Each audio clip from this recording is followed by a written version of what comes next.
Virgin tree सब मोहब्बत मांगते हैं और यकीन करते हैं उन्हें सच्ची मोहब्बत मिलेगी। হে তো দ্বিপদী মুভি দেখে ফেললাম, যেটা এই মাসের 1 তারিখে রিলিজ হয়েছিল। তো এই মুভিটার লিড রোলে ছিল সঞ্জয় দত্ত, মনি রয়, সানি সিং। তো এই তিনজন লিড রোলে ছিল। এই মুভিটা বেসিক করে হরর জনরার উপর তৈরি করা হয়েছে।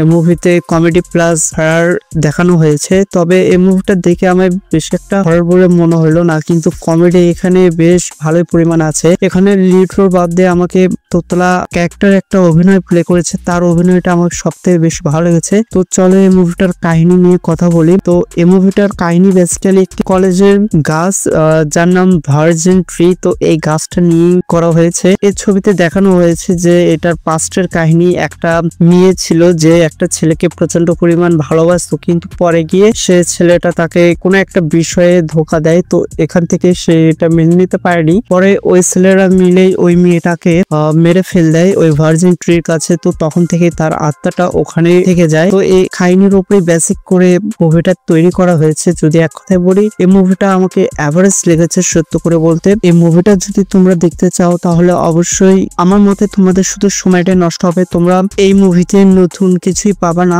আমরা বিভিন্ন ধরনের মুভি দেখে আছি, এরকম টাইপের এই মুভি ধরতে পারো। এটার কাহিনীও অতটা ভালো না, যেরকম এটা ট্রেলার দেখে বোঝা গিয়েছিল যে এই মুভিটার কাহিনী অতটা ভালো হবে না। তো এই মুভিটা তাও যদি তোমরা দেখতে চাও তাহলে তোমরা দেখতে পারো, তোমাদের একান্ত ব্যক্তিগত বিষয়। তবে যদি আমার মতামত চাও তাহলে আমি একটা কথাই বলবো যে এই মুভিটা দেখা থেকে না দেখা বেশি ভালো আছে। তবে হ্যাঁ, তুমি যদি সঞ্জয় দত্তের বড় ফ্যান হয়ে থাকো তাহলে তুমি এই মুভিটা এনজয় করতে পারো। স্টারডাম নিয়ে বেশি কিছু বলবো না আমি এই মুভিটা নিয়ে। তো আজকের ভিডিওটা এই পর্যন্তই। যদি তোমাদের ভালো লেগে থাকে অবশ্যই ভিডিওটিকে লাইক করবে আর এরকম মুভির আপডেট পেতে আমাদের চ্যানেলকে সাবস্ক্রাইব করে দেবে। Good bye.